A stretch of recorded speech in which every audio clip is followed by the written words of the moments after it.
സാധാരണഗതിയിൽ നിന്നും തികച്ചും വ്യത്യസ്തമായ ഒരു പ്രഖ്യാപനത്തോടെയായിരുന്നു കഴിഞ്ഞ ദിവസം കേരള ബ്ലാസ്റ്റേഴ്സ് അവരുടെ പുതിയ പരിശീലകനെ അനൗൺസ് ചെയ്തത്. നമ്മൾ ഇതിനു മുമ്പ് ബ്ലാസ്റ്റേഴ്സുമായി ബന്ധപ്പെട്ട് ചെയ്ത വീഡിയോയിൽ മുന്നോട്ട് വെച്ച ഒരു പ്രധാനപ്പെട്ട ചോദ്യം ഇവാൻ വുക്കോമനോവിച്ച് സൃഷ്ടിച്ചെടുത്ത നിലവിൽ ബ്ലാസ്റ്റേഴ്സിൽ നിലനിൽക്കുന്ന ആ ഒരു പോസിറ്റീവ് അന്തരീക്ഷവും ക്ലബിന്റെ ഫിലോസഫിക്കും ക്യാരക്ടറിനും ചേർന്ന ഒരു പരിശീലകനായിരിക്കുമോ പുതിയതായി എത്തുന്നത് എന്നായിരുന്നു. മുൻകൂട്ടി പറയുന്നതിൽ അർത്ഥമില്ല, എങ്കിലും മൊത്തത്തിലുള്ള ഒരു വിശകലനത്തിന്റെ അടിസ്ഥാനത്തിൽ പറയാൻ കഴിയും ഏറെക്കുറെ ബ്ലാസ്റ്റേഴ്സിനൊത്ത ഒരു പരിശീലകനാകാൻ കഴിവുള്ള ഒരു പരിശീലകൻ തന്നെയാണ് പുതിയതായി ചുമതല ഏറ്റെടുത്ത മിഖായൽ സ്റ്റെഹാരെ. പതിവിന് വിപരീതമായി ഒട്ടും ഹൈപ്പില്ലാത്ത രീതിയിലാണ് ബ്ലാസ്റ്റേഴ്സ് പുതിയ പരിശീലകനെ അനൗൺസ് ചെയ്തത്. അതുപോലെ തന്നെ ആരാധകരും അത്തരത്തിൽ തന്നെയുള്ള ഒരു തണുപ്പൻ പ്രതികരണമാണ് പുതിയ പരിശീലകന്റെ അനൗൺസ്മെന്റിൽ നടത്തിയിരിക്കുന്നതും.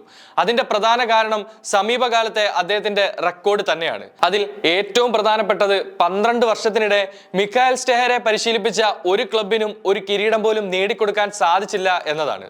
അതൊരു പ്രശ്നമാണെങ്കിലും കിരീടത്തിന്റെ പേരിൽ അദ്ദേഹം ഒരു പരാജയമായിരിക്കുമെന്ന് മുൻകൂട്ടി പറയുന്നതിൽ അർത്ഥമില്ല.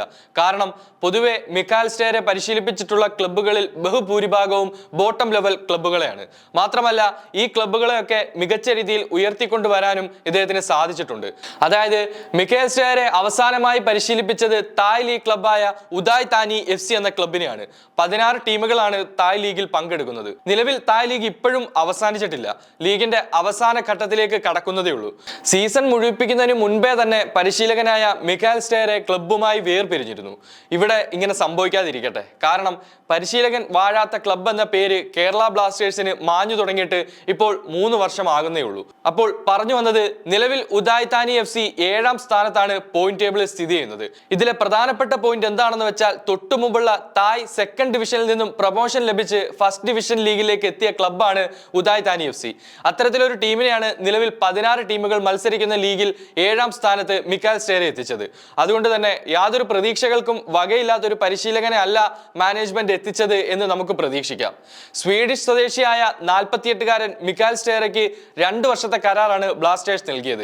കോച്ചിങ്ങിൽ ഏതാണ്ട് 17 വർഷത്തെ എക്സ്പീരിയൻസുമായിട്ടാണ് മിഖായൽ സ്റ്റെഹാരെ ബ്ലാസ്റ്റേഴ്സിലേക്ക് എത്തുന്നത്. മാത്രമല്ല വ്യത്യസ്തമായ 10ഓളം രാജ്യങ്ങളിൽ വ്യത്യസ്തമായ 10ഓളം ക്ലബ്ബുകളെ പരിശീലിപ്പിച്ച ഒരു പരിശീലകൻ കൂടിയാണ് Mikael Stahre. Sweden, China, Norway, America എന്നിവിടങ്ങളിലെ ക്ലബ്ബുകളെയാണ് അദ്ദേഹം നേരത്തെ പരിശീലിപ്പിച്ചിട്ടുള്ളത്. സ്വീഡിഷ് ക്ലബ്ബായ വാസ്ബി യുണൈറ്റഡിലൂടെയാണ് സ്റ്റെഹാരെ ആദ്യമായി പരിശീലക കുപ്പായം അണിയുന്നത്. തന്ത്രങ്ങൾ മെനയുന്നതിനോടൊപ്പം തന്നെ അദ്ദേഹത്തിന്റെ ഏറ്റവും മികച്ച മറ്റൊരു ക്വാളിറ്റി മികച്ച നേതൃത്വ ഗുണമാണ്. സ്വീഡിഷ് ലീഗായ ഓൾസ്വെൻസ്കാൻ കിരീടം AIKയ്ക്ക് സമ്മാനിച്ചതോടെ കൂടുതൽ ശ്രദ്ധിക്കപ്പെട്ടു. 2009-ലാണ് AIKയുടെ ഹെഡ് കോച്ച് ആവുന്നത്. ISL-ലെ ആദ്യ സ്വീഡിഷ് പരിശീലകൻ എന്ന പ്രത്യേകതയും സ്റ്റെഹാരെക്കുണ്ട്. ജൂണിൽ തന്നെ ടീം മുഴുവനായി കൊച്ചിയിൽ എത്തുമെന്നാണ് അറിയാൻ കഴിയുന്നത്.